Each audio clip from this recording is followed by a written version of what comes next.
it's a digital platform, and everybody's connected to it. We come from, we came from natural analog world, and suddenly we're transforming ourselves into a digital society.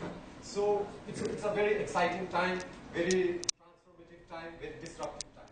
And we feel very proud to be at this community here is doing a great thing on the digital platform. So as you know, you guys have all used many of these applications.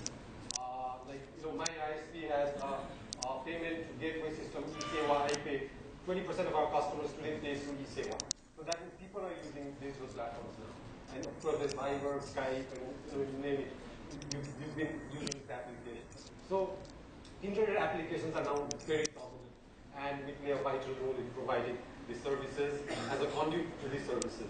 And internet is now, not only with the connoisseurs or people who are important. It's common. It's everywhere. Everybody is internet. It's with the common people today.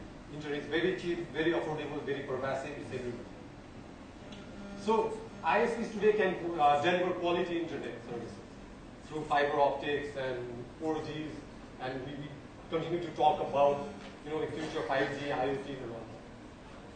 So to cater to this hunger for internet, ISPs are ramping up their network, pulling cables, pulling fibers, and trying to build large networks throughout the nation. So what's going on here? The customers are hungry. They want the best. They want fast. They want quality, and ISPs are really trying to target that. So internet revolution has really now started to happen in Nepal. And was it always like that? Was it always like that in Nepal? No. So because I talk about my journey, when I look back at my ISP journey, we've been through many upheavals. And just like your network has packet losses, jitters, and whatnot, our country also went through a lot of packet loss, latencies, and jitters, so to speak. So what happened? We went through a huge civil war for many years, perhaps a decade of civil war. In spite of that, we were still giving our services. And of course, then the Royal Massacre happened. In the beginning of the century, the new century. So, it's very disruptive times. Then we had these andolans and Jana andolans that took place. Another big upheaval in the country. Massive earthquake followed a few years back. And we had a lot of people reached out to our country to help and all that. And we're still rebuilding our country. So, earthquake, but luckily most of our network remained intact, and we could deliver services even during the earthquake. And of course, blockade happened at the border, and again that also disrupted our services.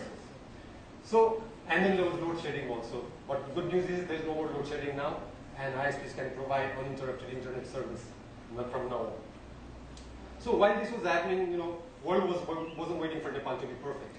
There was a huge amount of disruptions going on, from narrowband to broadband to services through internet. And some of the examples you see here, which have disrupted the brick and mortar companies to giving out all kinds of services through online. And most of you now use this kind of service.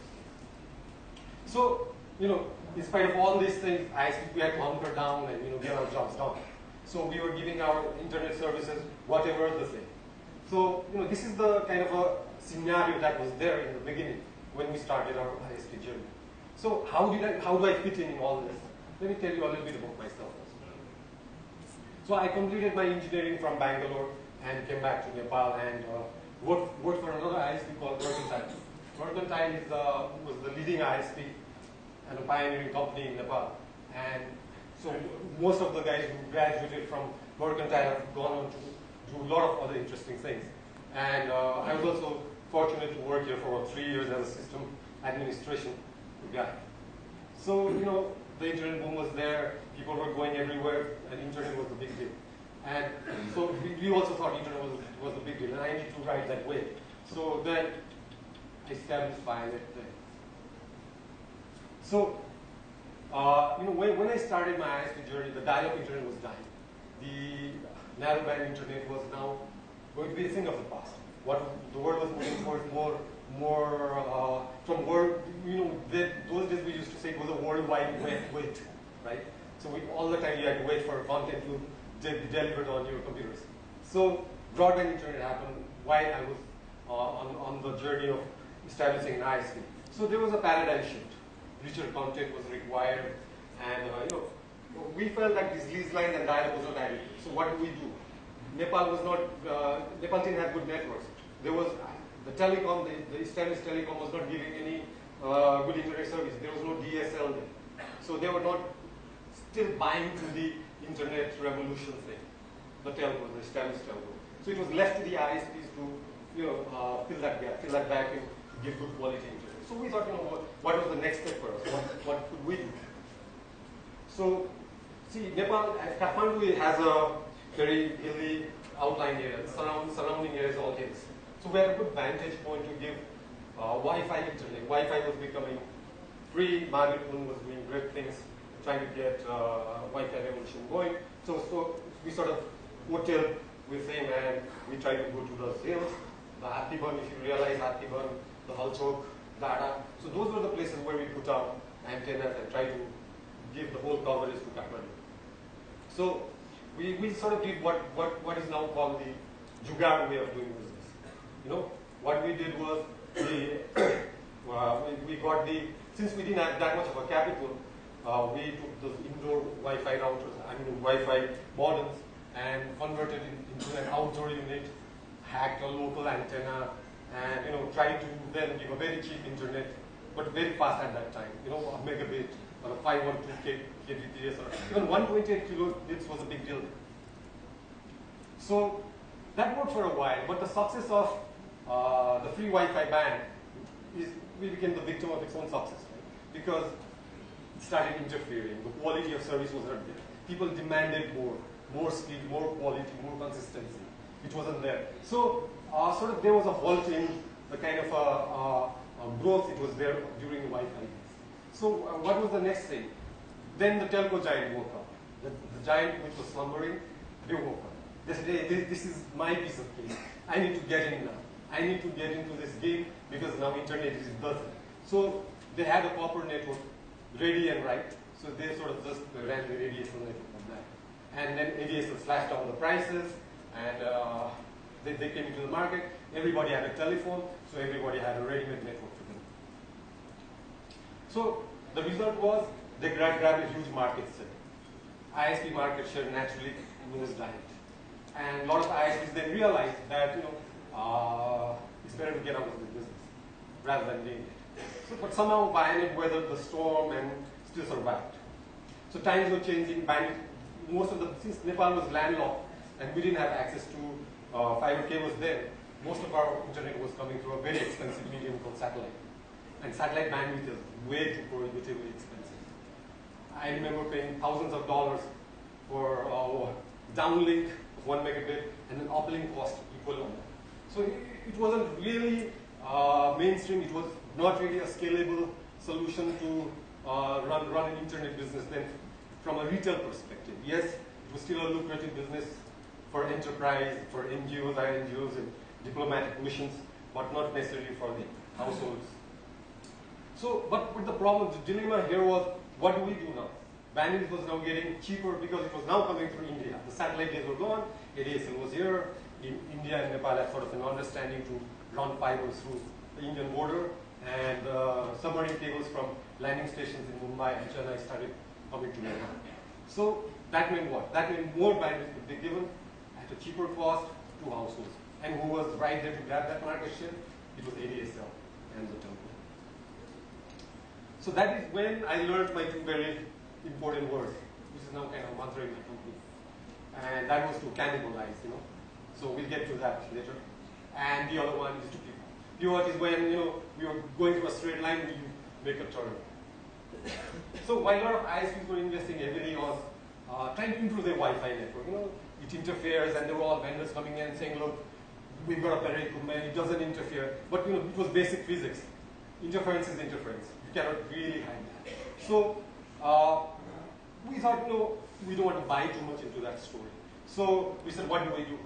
So we sort of stopped investing in wireless technologies.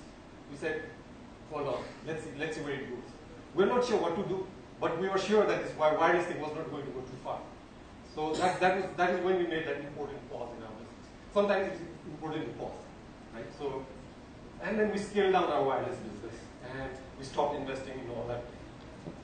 So in effect, When customers were coming to us and saying, give us internet here or there, we said, no, it's not possible because we're not going to give through wireless. So we sort of stopped giving wireless. So people are confused. You're here to give services and you're not giving wireless internet. How come? But you know, that was the thing. We sort of cannibalized our own market. And how did we cannibalize? We tried to bring the other technology. At that point in time, of course, our market share goes down. But we sort of somehow stayed above water. And then what happened? So we decided that fiber was the thing. Kathmandu is a dense kind of a city. And it was kind of, you see all those ugly cables were responsible for most of that, along with other ISPs and cable operators. So it was an open house. You know, anybody could run optical cable through the holes here. And we thought, you know, what if the entry barrier was not there, why not do this? Why not take fiber to homes? And then people started, then some of our folks said, no, it's still expensive. But we know how electronics cost go down over time. The Moore's law kicks in. And you know over time that it's possible to give to home users. So that's what we did. We started the GPON technology, which is the fiber to the home technology. Then EPON was popular in China and Japan. So we thought, why not take that route? So that's what we did. And we knew that was a scalable solution. We started slowly because it was still costly. We started to first cater to enterprise users, then to small offices, and slowly to home users. So as I look back, I learned two valuable lessons there. One was to come out of a comfort zone. You know, still continue doing wireless when everybody else was doing it. So no, but you need to get out of it sometimes. So that was one lesson. The other was, of course, don't just go after the low-hanging fruits. You know, some of the fruits are difficult, but maybe more tasty. Okay, so because of those decisions, today Binary has a good market position in fiber internet with high satisfaction ratings from customers. The reason being, optical fiber has a very good throughput. The bandwidth coming out is great. People for the first time realized that, hey, internet in Nepal is not bad. Some of my friends who came from states could do their work, carry their work from here, and continue doing whatever they were doing in the United States. And they said, wow, this was the best holiday I could mix, you know, my holiday time and my work time. So that was a good kind of a rating we had. So because of that, now we have a very large FTTH fiber network in Kathmandu Valley. And we are the only ISP today. You can ask anyone here, you can take a poll. We're the only ISP today which only does optical fiber, unadulterated optical fiber internet. Other folks, they'll still do cable, they do wireless, probably some of them have even dial-up side, but we don't do that. Okay. So these are my takeaways. So we sort of got motivated by what our customers wanted, and we said, you know, you got to put customers first. Don't compromise there. So always put your customer first, think about how you can make a difference. And stay focused. Don't spread yourself too thin. People try to do too many things. Some try to do wireless, and then they try to do optical fiber. They try to do all 75 districts.